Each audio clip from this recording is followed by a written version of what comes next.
Back everybody. So it poured down last night when I was after harvesting my cantaloupes, and I got to fix my road. It's all washed out. It all washed out here, all washed out there. I actually put more mud on this side. Kind of washed it all out on this side. Let's go check out the second one here.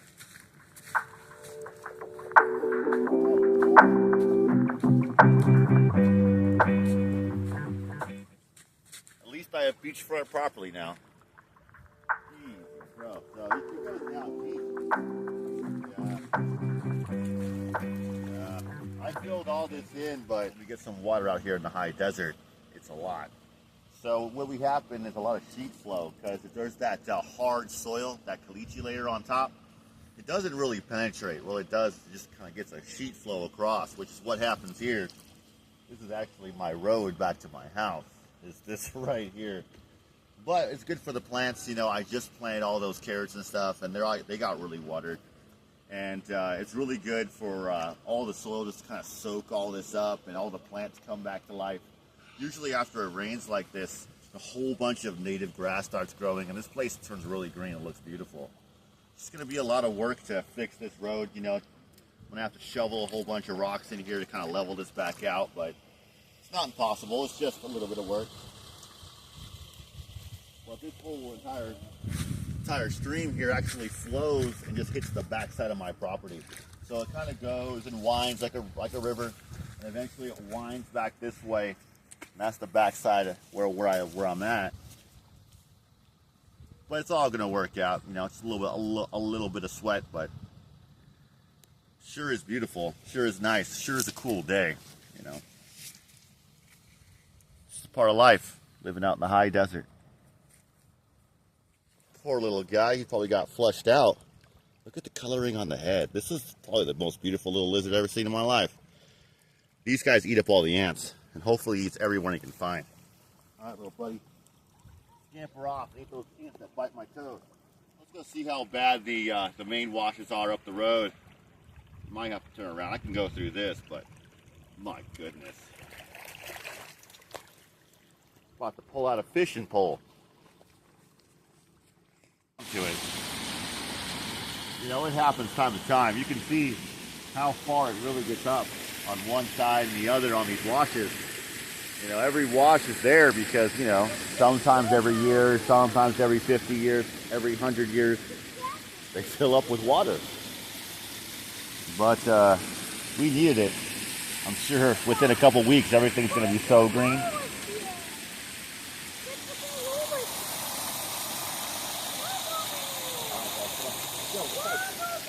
Part of being off-grid is things kind of break. You have to kind of fix stuff, which just happens. It's life. Which right here, you can see where the rocks I put in for the cement and my gate right here got washed up and pulled out of the ground. It's part of life, part of off-grid. We're going to have to clean all this up. That's a whole bunch of donkey that kind of got washed against the fence. That's pretty crazy too. Let's go check out the other corner.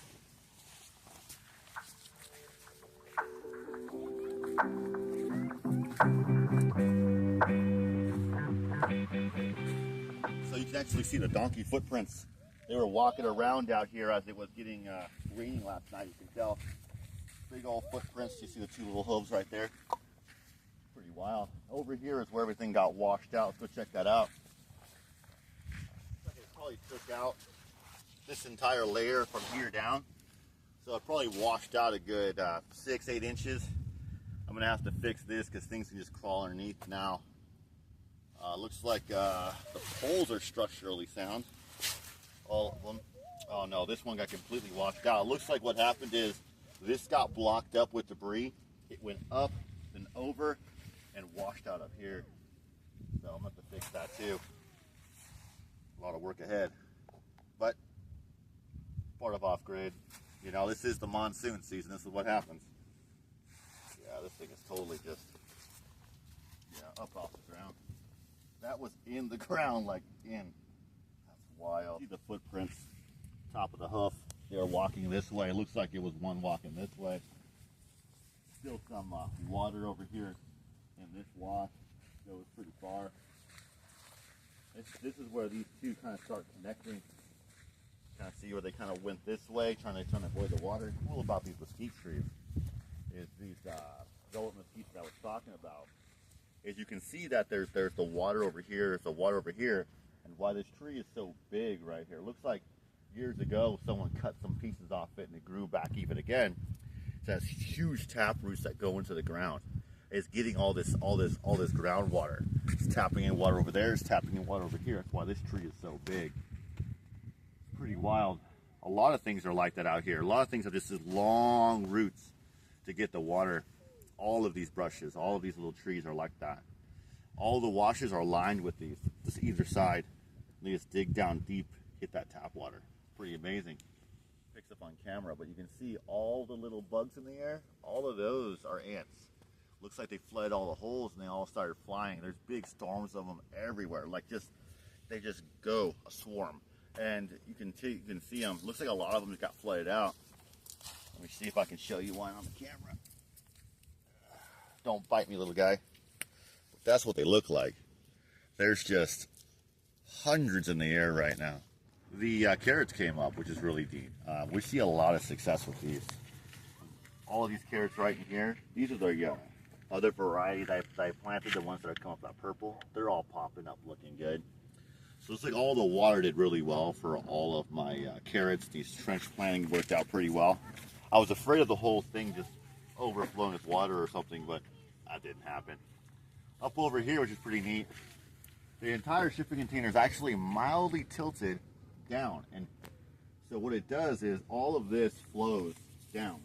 As you can see, it kind of wears away a little bit of the soil on this side because all the water flows into here. Another little trick I have. Wow, that's a tomato I thought wasn't going to do anything, but it's popping up little guys everywhere now. Look at all those guys popping up in there. And also the other watermelon that I had, I don't know what variety this is, you know, you just grab something at the nursery, but it's popping up a whole bunch too.